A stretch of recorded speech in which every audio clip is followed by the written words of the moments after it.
not going very long this morning because I gotta get out there. I'm not late, but I was like 20 minutes. I wanted to be here 20 minutes earlier to get on the shad spawn deal.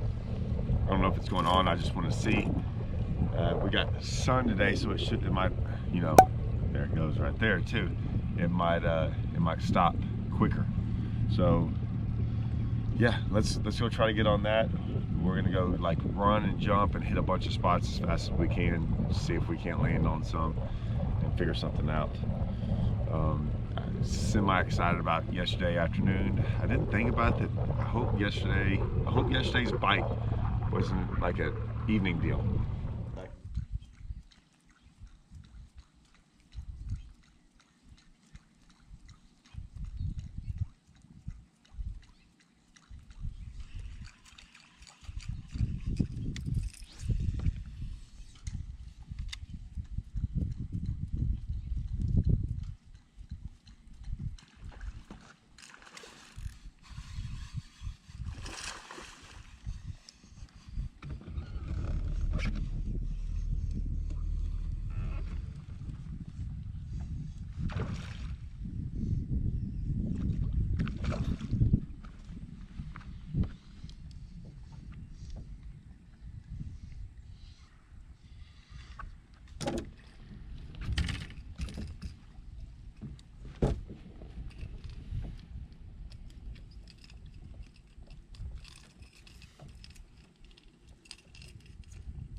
I can do it all day long. I think I can. I think. We're gonna try it though. All right, let's go.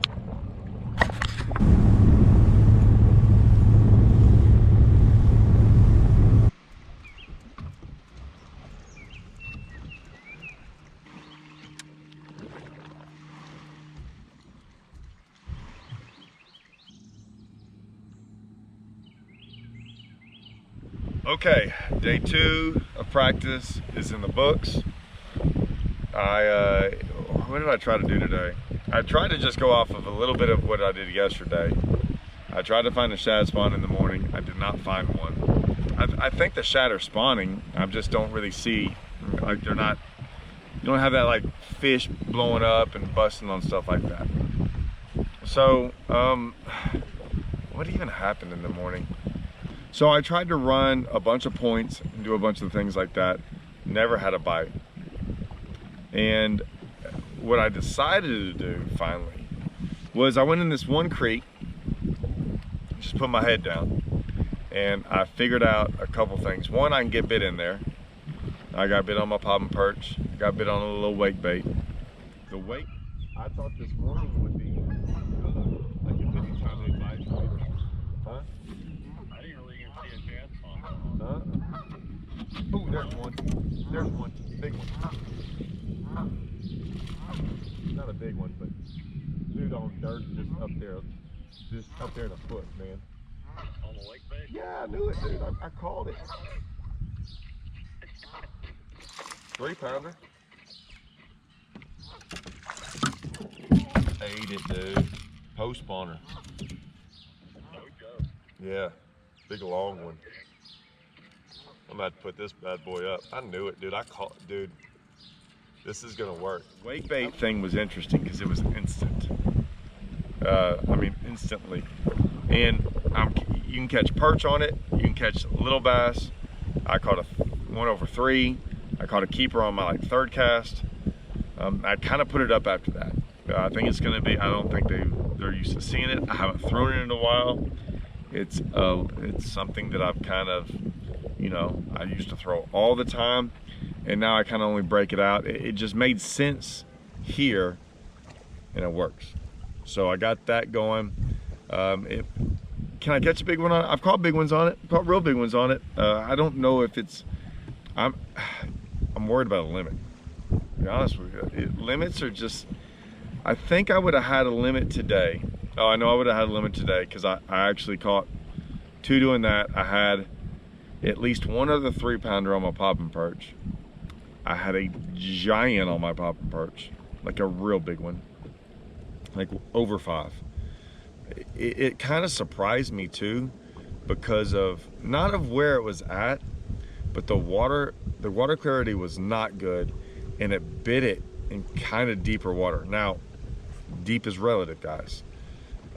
4 foot to me is deep when you can only see 3 inches.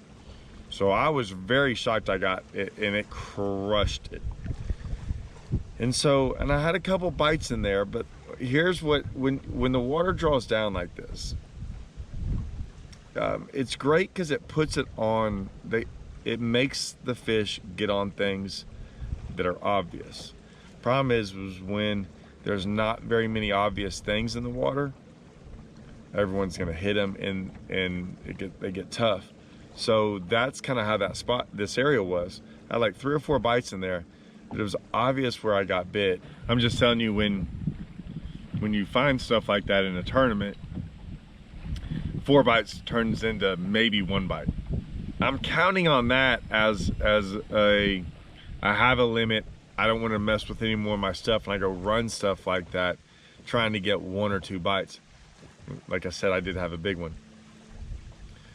I didn't do that very long, came back, and then struggled. It got hot, it got sunny. I don't know if, the problem with this, and y'all might run into this too, you never know if something changed throughout the day or you're just not around them. So I keep on trying to make this one stretch work. It just doesn't seem to work. And I eventually left there, went to try to fish a little bit deeper, try to do some things like that. Didn't get bit. I did go to this one place where I caught some last year. It's just a little rock pile. And I ended up, I really wasn't trying to live scope. I just had my live scope on. And I was kind of like making sure I knew where it was. I saw like this little rocks away from the pile, what looked like a fish. I threw over there. She swam on down there, and it took her about 10 seconds. She picked up my jig and swam off. It looked like a big one on live scope. Felt like a big one. I'm calling big like that, anything over 3 pounds. And then I left there, because I was like, okay, well, I kind of know this, so I don't want to keep messing with it. I left there, went across the creek, and had 2 bites instantly on top. So I'm going, okay, did they start biting again, or did I get around them? I will say this, Blake got some bites doing something that I found interesting. And it's a lot like I caught him the last time I was here, sort of. I mean, it has some similarities. And so the only reason I'm not doing that now is because where I caught him is just mud, and it's not gonna be good. I didn't really know this area is giant, and what I've seen so far, some isolated stuff works really well, and there might be a bunch of isolated stuff over there I'm gonna go see.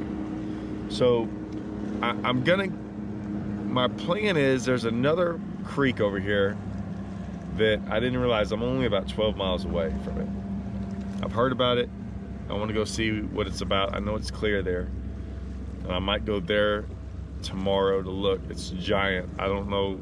I'll just go in there and like try to hit stuff that looks good, or like maybe if I catch a limit here and I don't want to keep tearing them up, I can go over there. That's my thoughts.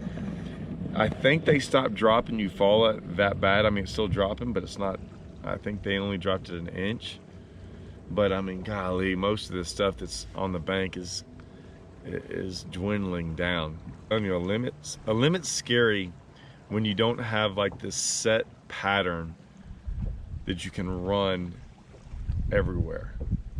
And right now is everywhere. I mean, these creeks are great, but there's only a couple of them that are clear enough, in my opinion, to fish, or that I want to fish. It seems tough, and it also seems like fish are doing all sorts of things. Last time I was here, man, most of them were doing the same thing. Like 95% of them were doing the same thing. Here, I think you got pre-spawners, post-spawners, spawners. I mean, they're all over the place. And sometimes you're like, they're all shallow. Yeah, but sometimes shallow, I will say this, sometimes the right depth of shallow, they bite. And then 2 foot deeper than that, they get very hard to catch. And I think that's what's going on. If you can find some up there shallow, they bite. If you find them in 4 foot, they get a little bit tougher. If they're out there in 8 or 10, I think they bite. But I don't know if there's that many of them out there. So now load up. We're cooking fish tonight, not bass. I think we got some trout, redfish, some other things ready. We're gonna fry some fish and call it a day. So one more day of practice. The plan is maybe to do that, but man, there's a good chance if I start catching them, I might not even go up there and just maybe try to figure out some more little offshore stuff around here. That offshore stuff it's been dropping. They could start setting up. Now that I'm thinking about that, it has been dropping. They might slowly start making their way once it starts to level off. Might have to try that more now that I just thought of that. See, look at that, I might talk myself into something. Usually when it starts stabling out, they'll start getting on that stuff a little bit better. Yeah, so I might be doing that all day, we'll see. All right, stay tuned for tomorrow, guys. See y'all.